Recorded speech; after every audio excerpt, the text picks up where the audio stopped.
Today, find out why NCMHCE is not just a letter salad.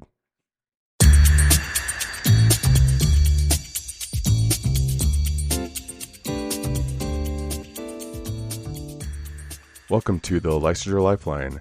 In today's episode, we're going to go over the National Clinical Mental Health Counseling Examination. Specifically, we're going to dissect what a typical question from this test looks like. Many states require the NCMHCE as kind of a next level for licensure. A lot of what I've spoken about on this podcast pertained to the NCE, National Counseling Exam, that I just took. And this exam, compared to the NCMHCE, the NCE is a bit broader. It is designed to really evaluate a candidate's general knowledge of just counseling theories and practice, professional ethics, things like that. But it covers a very wide range in all aspects of counseling, and really is looking to see if people have a kind of a base level of knowledge just around therapy. The first time I took the NCE was as part of my graduating from graduate school. We actually had to take and pass the test in order to kind of have that next level for graduation. A lot of states require the NCMHCE for things like solo practice and being able to accept insurance as a solo practicing therapist.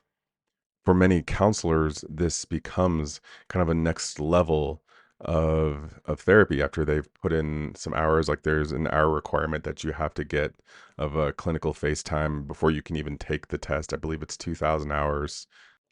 The NCE is structured around simulations that reflect realistic clinical conditions. And each simulation presents a clinical scenario followed by a series of sections that require the examinees to make clinical judgments around what was presented. So one of the more differentiating factors when it comes to the NCMHCE versus the NCE is you really are applying the clinical knowledge that you have acquired over the time you've spent working with individuals. This test is all about evaluating the counselor's ability to effectively apply clinical skills in a mental health setting. It looks at your ability to think critically, to make clinical decisions based on the individual that's being presented to you. Let's take a look at a question that you might see on the NCMHCE. You are a mental health counselor in a community clinic. A new client, Jane, age 32, presents with symptoms of anxiety and intermittent depression.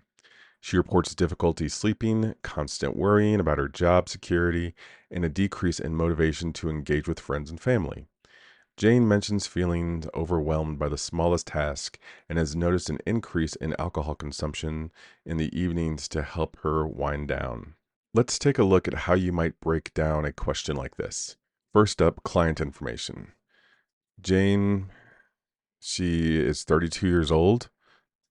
Let's make the assumption that you see her face to face and she does identify as a cisgender female. She doesn't mention any romantic relationships, but she does say she has family and friends in general. It's something that you could get a little bit deeper into in the session, what her relationships look like. Next, let's look at some of these presenting problems. She mentions that she's having difficulty sleeping. She mentions that her alcohol intake has increased in the evenings. She's mentioned that she doesn't have the motivation anymore to hang out with friends and family. She explains that she is worried about her job security. With a lot of these questions, you're also going to get things like history, psychological history of the family, any physiological issues that have come up as well. They will give you everything that you need in a question to be able to apply your clinical knowledge to the situation and answer in a way that aligns with what your education and experience has provided. You also might want to find out what any deeper history of substance use and what the previous mental health experience with that this person has, given the scenario. But what you're going to see on this test is it's broken down into different sections. So you're going to have like a scenario description, you're going to have an information gathering section, you're going to have decision making section. outcomes and consideration section, and maybe some even key features that the NCMHCE will give you questions on as well. I've also seen a lot of NCMHCE questions throw curveballs at the end of the question. They'll do things like, you have decided to bring in Jane's significant other to do some couples counseling as well, or just some support with the person that you're working with.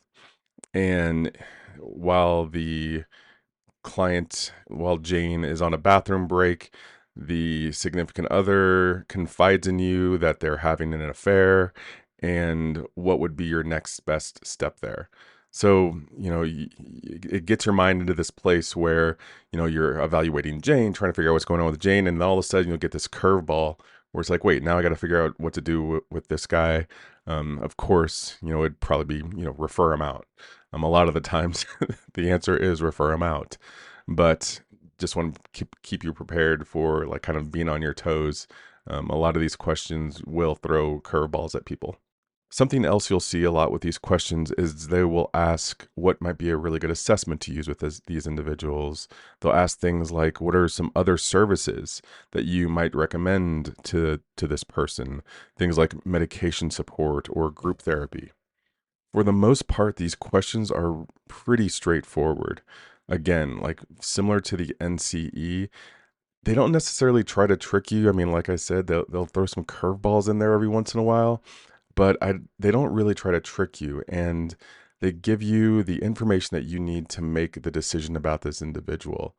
And a lot of the times, the right answer is what makes the most sense. I mean, you can use just a lot of common sense when it comes to these questions, like things like, oh, would this person be good for a group? Would this person be good for, some type of alcohol moderation program? Things like that. Okay, that's going to do it for this episode. Thank you, as always, for listening. And until next time, keep studying.